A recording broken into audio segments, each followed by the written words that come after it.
Hello my dear student, कैसे हैं आप सभी। उम्मीद करते हैं आप बहुत बेहतर होंगे। आज की इस लेक्चर में हम लेकर आए हैं magnetic effect of electric current. कैसे कहने का मतलब क्या होता है, magnetic effect of electric current कैसा होता है। जैसे कि आपका कोई मैग्नेट हो, क्या हो बेटा, मैग्नेट। मैग्नेट मतलब मैग्नेट ऐसा, ये आपका नॉर्थ पोल और ये साउथ पोल।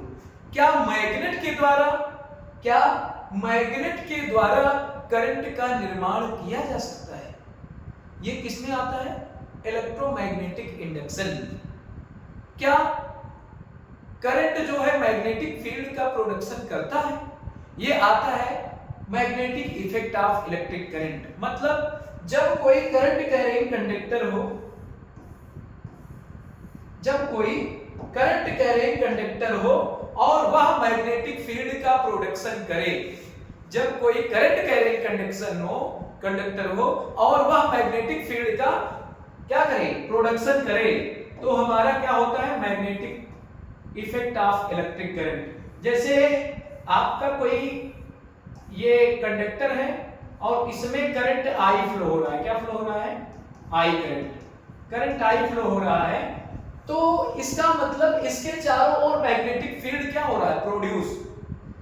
और जाहिर सी बात है कोई भी current carrying conductor magnetic field produce करता है। इसको किसने प्रूफ किया था, इसके बारे में इसको प्रूफ करने वाले थे 1820 ईस्वी में और स्टेट। किसने प्रूफ किया था, और स्टेट ने 1820 ईस्वी में। किसने, 1820 ईस्वी में। इन्होंने क्या किया कि इन्होंने एक मैग्नेटिक नीडल लिया। ये क्या है, एक मैग्नेटिक नीडल ले लिया। अब ये magnetic needle like a magnet, magnetic needle like a magnet. It is always situated in north and south pole. It is situated in north and south pole. देखो नॉर्थ एंड साउथ पोल में अगर हम freely इसको छोड़ दें तो।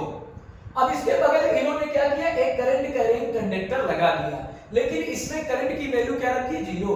तो magnetic needle जो है वो ऑलवेज नॉर्थ और साउथ पोल में रहा। मतलब अगर इस कंडक्टर में करंट ना फ्लो हो, देखो इस कंडक्टर में अगर करंट ना फ्लो हो तो ये जो आपका मैग्नेटिक नीडल है ये always north and south pole में है। ठीक है, साउथ पोल यानी कि नॉर्थ एंड साउथ डायरेक्शन में। जब जैसे ही इस स्विच को ऑन किया गया वैसे ही करंट फ्लो होना शुरू हो गया, मतलब पॉजिटिव से नेगेटिव टर्मिनल की ओर। ये देखिए आपका मैग्नेट क्या हो गया, क्या करने लगा, डिस्प्लेस्ड हो गया। जैसे ही करंट की डायरेक्शन चेंज की गई, देखो मैग्नेट आपका क्या हो गया, मैग्नेटिक नीडल का भी डायरेक्शन चेंज हो गया। इससे ये स्पष्ट होता है कि इसका मतलब ये क्या बताता है, इसका मतलब ये बताता है कि आपका कोई भी मैग्नेट हो वो मैग्नेटिक फील्ड का निर्माण तो करता ही है, लेकिन अगर कोई करंट कैरिंग कंडक्टर होगा तो वह मैग्नेटिक फील्ड का निर्माण करता है। तो current carrying conductor produce magnetic field near by the conductor. Understand. तो इसको किसने दिया था, 1820 ईस्वी में। 1820 में किसने दिया था, और स्टेट ने। उन्होंने यह बताया कि कोई भी करंट कैरिंग कंडक्टर जो है मैग्नेटिक फील्ड का निर्माण करता है, और इसे ही हम क्या कहते हैं, magnetic effect of electric current. ठीक है। अब इन्होंने ये कंफर्म करके नहीं बताया कि कोई भी करंट कैरिंग कंडक्टर कितना मैग्नेटिक फील्ड का निर्माण करता है। इसके बाद ही 1820 ईस्वी में इनके एक साथी आए जिनका नाम था ऑरेस्टेड नहीं, बायोसेवर्ट ने एक करंट कैरिंग कंडक्टर ले लिया, मतलब जिसमें करंट आई फ्लो हो रहा हो। देखो इसमें करंट आई फ्लो हो रहा हो, एट पॉइंट पी पर मैग्नेटिक फील्ड का निर्माण करता हुआ, जो कि एंगल थीटा बना रहा हो और वो आर दूरी पर हो, तो आपका हो जाएगा मैग्नेटिक फील्ड बी जो है पहला लॉ। इन्होंने कहा कि आपका जो बी हो जाएगा वो डायरेक्टली प्रोपोर्शनल टू करंट होगा। इसी अकॉर्डिंग अगर हम करंट की वैल्यूएशन बढ़ाते हैं तो मैग्नेटिक फील्ड की वैल्यू बढ़ेगी। इसी के अकॉर्डिंग अगर हम लेंथ ऑफ द कंडक्टर बढ़ाते हैं तो आपका मैग्नेटिक फील्ड की वैल्यूएशन क्या हो जाएगी, बढ़ जाएगी। यानी कि B is directly proportional to the length. अब लेंथ अगर मान लो लंबाई dl माना तो आ जाएगा dl, क्योंकि आपने इतना लेंथ लिया है तो dl तो आ जाएगा। इसी अकॉर्डिंग यदि मैग्नेटिक फील्ड जो होता है, यहां आप देख रहे हैं ना, लेंथ dl के डायरेक्टली प्रोपोर्शनल होता है। अब ये थीटा एंगल बनेगा, इसके जस्ट 90 डिग्री पर मैग्नेटिक फील्ड ज्यादा होगा। जैसे जैसे तिरछा करते जाएंगे मैग्नेटिक फील्ड की वैल्यूएशन क्या होती जाएगी, कम होती जाएगी। इसका मतलब 90 डिग्री पर ज्यादा होता है, तो 90 डिग्री का मतलब मैक्सिमम 1। sin थीटा बराबर क्या होना चाहिए, sin 90, तो इसका मतलब 1 आना चाहिए। तो यानी कि magnetic field B is directly proportional to the sin theta. अब यहाँ जो कंडक्टर है दूरी बढ़ाते जाएंगे, जितनी दूरी बढ़ाएंगे उसके स्क्वायर गुना मैग्नेटिक फील्ड क्या हो जाएगा, कम हो जाएगा।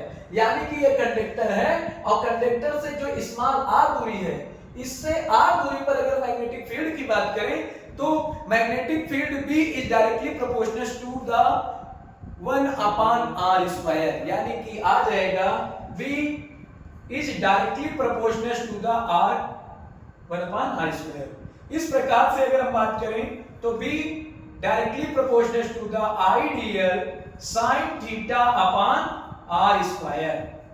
अब प्रोपोर्शनल हटेगा तो कांस्टेंट आ जाएगा, B is equal to mu naught upon 4 pi ideal sin theta upon r²। Clear?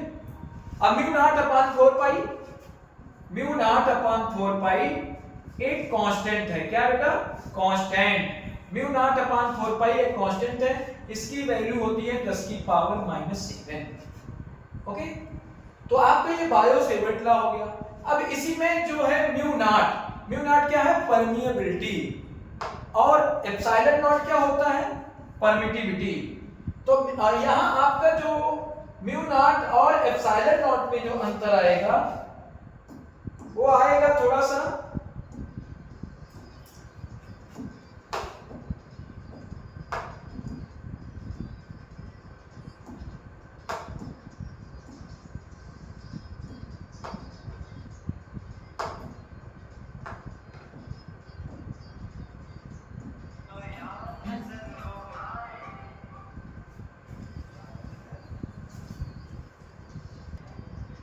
Mu naught and epsilon not. Mu naught permeability है और एप्सिलॉन नॉट क्या है, परमिटिविटी। अब यहाँ कोई कुछ लोग पूछ लेते हैं कि the relation between mu naught and epsilon not. Permittivity जो होता है वो इलेक्ट्रिक फील्ड के लिए होता है, परमिएबिलिटी जो होता है मैग्नेटिक फील्ड के लिए होता है। तो यहाँ आपको relation between magnetic field and magnetic permeability और इलेक्ट्रिक परमिटिविटी में रिलेशन जानना है। तो आप जानिए कि by Coulomb's law 1/4 pi epsilon not बराबर होता है 9 × 10⁹। 1/4 पाई एप्सिलॉन नॉट की वैल्यू क्या होती है, 9 × 10⁹। फिर दूसरा, इसकी वैल्यू म्यू नॉट अपॉन 4 पाई की वैल्यू क्या होती है, 10 की पावर -7। अब यहाँ म्यू नॉट और एप्सिलॉन नॉट का relation, it is equation number first, it is equation number second. अब हम आगे क्या करेंगे, दोनों का बटा करेंगे, 1/4 pi epsilon not 1 mu naught upon 4 पाई बराबर 9 × 10⁻16। 4 पाई से 4 पाई कटेगा, 1/म्यू नॉट एप्सिलॉन नॉट बराबर 9 × 10⁻16। ये पावर भाई इसको बनाया जा सकता है 3 × 10⁸ का होल स्क्वायर बराबर 1/म्यू नॉट एप्सिलॉन नॉट। स्क्वायर इधर ट्रांसफॉर्म होगा तो भाई आ जाएगा, देखो क्योंकि 1/म्यू नॉट एप्सिलॉन नॉट क्या है, बटे में है, ये स्क्वायर आएगा तो अंडर रूट में आएगा। चलो अंडर रूट में ले आते हैं, तो आ जाएगा 1/म्यू नॉट एप्सिलॉन नॉट थोड़ा सा अंडर रूट बराबर हो जाएगा c, क्योंकि 3 × 10⁸ मीटर पर सेकंड स्पीड ऑफ लाइट। तो यही हो जाएगा relation between mu naught and epsilon not. तो ये आपका बायो सेवर्ट लॉ है, इसमें बहुत सारी चीजें आपने सीखी। अब आगे नेक्स्ट टॉपिक पर हम चलते हैं। नेक्स्ट टॉपिक है ये आपका सोलेनॉइड से रिलेटेड है। तो सबसे पहले आप ध्यान देंगे कि force acting on current carrying conductor. तो भाई जाहिर सी बात है, इस कंडक्टर में करंट फ्लो हो रहा है तो इस पर फोर्स क्या लगेगा? फोर्स जो होगा वो डायरेक्टली प्रोपोर्शनल हो जाएगा करंट की। यानी कि अगर करंट बढ़ेगा तो जाहिर सी बात है फोर्स, मैग्नेटिक फोर्स भी बढ़ जाएगा। ठीक है। फिर अगर हम लेंथ की बात करें तो F is directly proportional to the length, यानी कि लंबाई, कंडक्टर की लंबाई बढ़ाएंगे तो मैग्नेटिक फोर्स भी बढ़ेगा। और F is directly proportional to B, और F is directly proportional to sin theta. Total बात करें तो टोटल आ जाएगा F is directly proportional to IBL sin theta. अब यहां आपका प्रोपोर्शनल हटेगा तो एक कांस्टेंट आएगा, F बराबर K IBL sin थीटा। तो ये आपका ये magnetic force act on current conductor, current carrying conductor. तो ये आपका फोर्स है। अब इसी अकॉर्डिंग हम थोड़ा सा आगे चलेंगे। नेक्स्ट टॉपिक क्या आता है? नेक्स्ट टॉपिक आता है ampere circular law. Ampere circular law. अब आप जानते हैं एम्पियर सर्कुलर लॉ क्या होता है। जैसे आपका कोई वायर है, अब इस वायर में करंट आई फ्लो हो रहा हो और इसके चारों ओर एक लूप बना दिया जाए, और लूप की लंबाई हल्का से ले लिया जाए dl, और ये हो जाए सेंटर, ये हो जाए आर्क। तो आप समझिए, तो एम्पियर सर्कुलर लॉ क्या कहता है? The linear integral of magnetic field, the linear integral of magnetic field B, linear integral मतलब linear integral of magnetic field B is equal to the mu naught time of current passing through a conductor, यानी कि mu naught time of current passing through a conductor, यानी कि whole integration B dl बराबर mu naught I। Clear? अब इसका अगर हम कोई कहे कि प्रूफ करके दिखाइए, तो प्रूफ आसानी से है। कैसे करेंगे ध्यान दीजिएगा। सबसे पहले आप क्या करेंगे? सबसे पहले आप ये करेंगे कि magnetic field at the centre, तो magnetic field at the centre आप जानते हैं कि इसके सेंटर पर, मतलब इसके सेंटर O पर मैग्नेटिक फील्ड क्या हो जाएगा? B बराबर mu naught I upon 2 pi R। अब होल इंटीग्रेशन B dl बराबर, भाई B बाहर हो जाएगा क्योंकि कॉमन है, B बाहर हो गया, होल इंटीग्रेशन dl। अब dl भाई इसकी एरिया, भाई रेडियस r है, तो इसका जो सर्कमफेरेंस हो जाएगा वो क्या हो जाएगा? 2 पाई r। तो टोटल dl की लंबाई dl बराबर किसके? 2 पाई r के हो जाएगा b इंटू 2 पाई r। समझ रहे? तो यहां आपका ये समझ में आना चाहिए b into 2 pi r।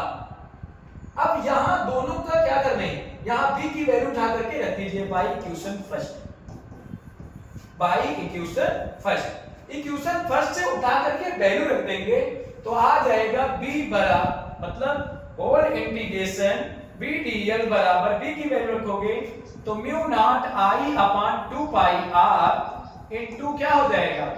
2 pi r, और 2 पाई r से 2 पाई r कट जाएगा, तो आपका आ जाएगा होल इंटीग्रेशन b dl बराबर म्यू नॉट I। ये आपका प्रूफ है एम्पियर सर्कुलर लॉ का। ठीक है? होल इंटीग्रेशन b dl बराबर mu naught I, it is the proof of ampere circular law. Next topic पर हम चलेंगे। नेक्स्ट टॉपिक आपका क्या होता है? सबसे पहले नेक्स्ट टॉपिक समझने के लिए सबसे पहले आप एक सर्कुलर लूप बना लीजिए। क्या करेंगे? एक सर्कुलर लूप। अब सर्कुलर लूप में करंट I फ्लो करा दें। क्या करेंगे? करंट I फ्लो करा देंगे। ये आपका इसका सेंटर हो गया, इसका रेडियस मान लिया जाए कि r है। क्या मान लिया जाए? r। और फिर भाई सेंटर है तो इससे इसके बीच का एंगल क्या बनेगा? 90 डिग्री। तो आ जाएगा b बराबर mu naught upon 4 pi ideal sine theta upon R square. चलो इतनी बातें तो क्लियर होना चाहिए ही चाहिए। अब इसके बाद यहाँ थीटा बराबर क्या दिया गया है, थीटा बराबर 90 डिग्री। ये किसके माध्यम से है, बायो-सावर्ट लॉ। और ये हम निकाल क्या रहे हैं, magnetic field at the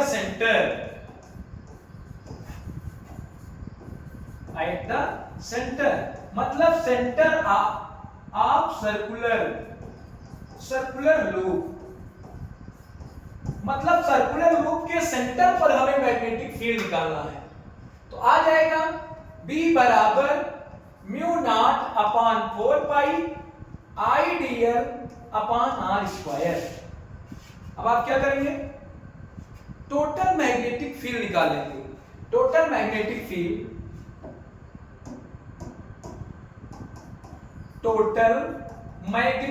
field at the centre,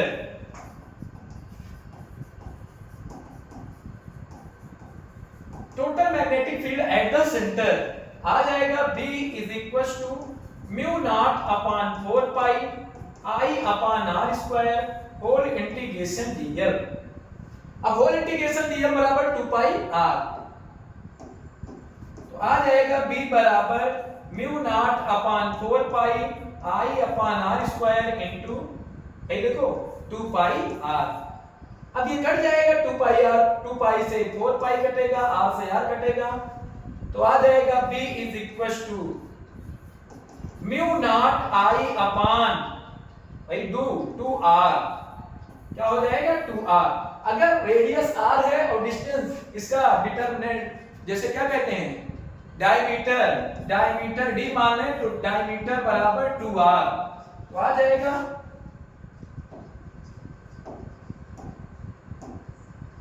B is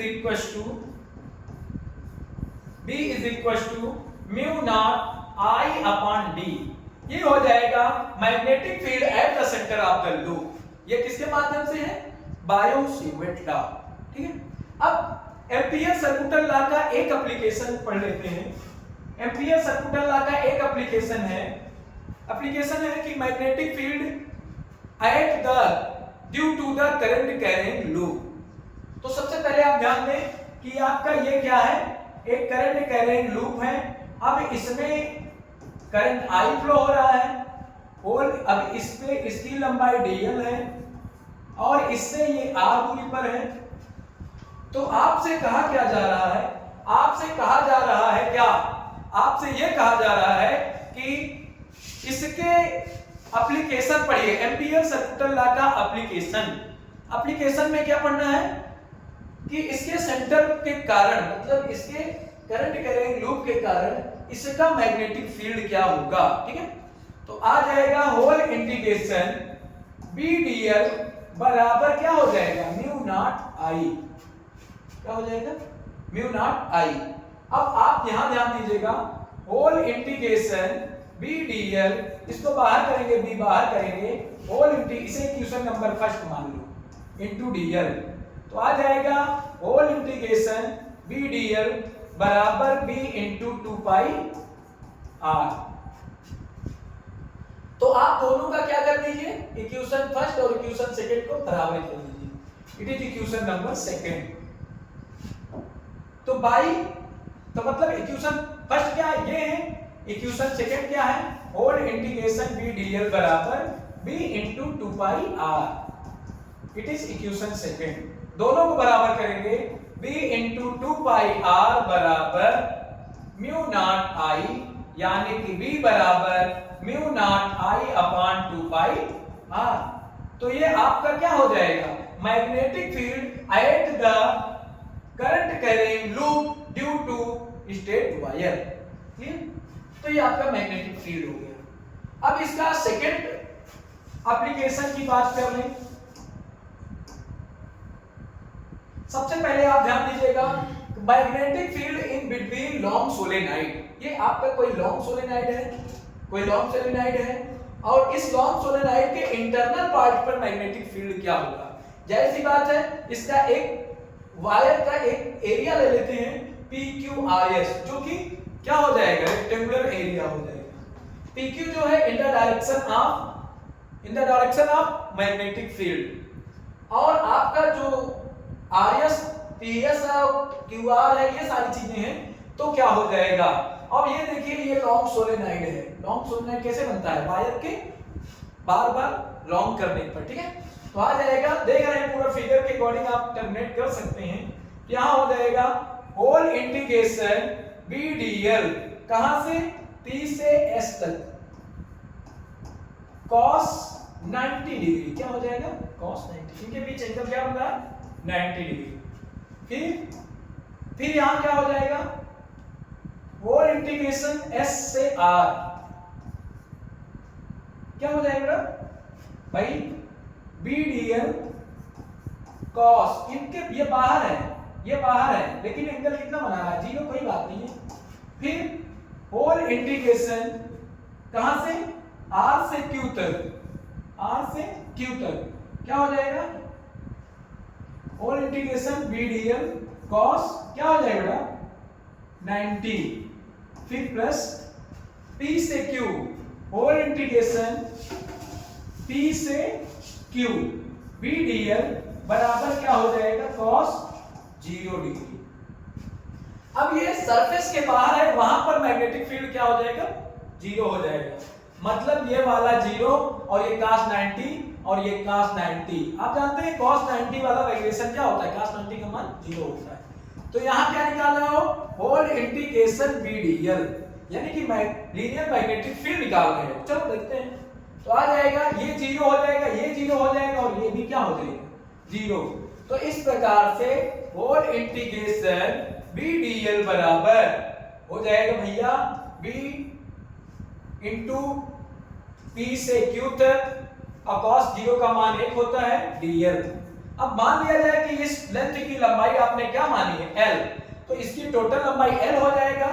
तो होल इंटीग्रेशन BDL बराबर किसके, DL के। It is equation number first. और हमें पढ़ना क्या है, हमें पढ़ना है एम्पियर सर्कुलर लॉ का एप्लीकेशन। तो एम्पियर सर्कुलर लॉ का एप्लीकेशन लगाएंगे, by ampere circular law, whole integration BDL बराबर म्यू नॉट I। तो आ जाएगा BL बराबर क्या हो जाएगा, दोनों इक्वेशन फर्स्ट और इक्वेशन सेकंड से, BL बराबर म्यू नॉट I, B बराबर क्या हो जाएगा, mu naught I upon L। तो ये हो जाएगा magnetic field produce due to long solenoid in internal area. Okay, तो ये आपका एम्पियर सर्कुलर लॉ के एप्लीकेशंस हो गए। जो आपको वीडियो में दिक्कत हो, हमारे चैनल को में के कमेंट बॉक्स में आप हमें जरूर से जरूर बताएं, और मिलते हैं नेक्स्ट वीडियो में। Thank you.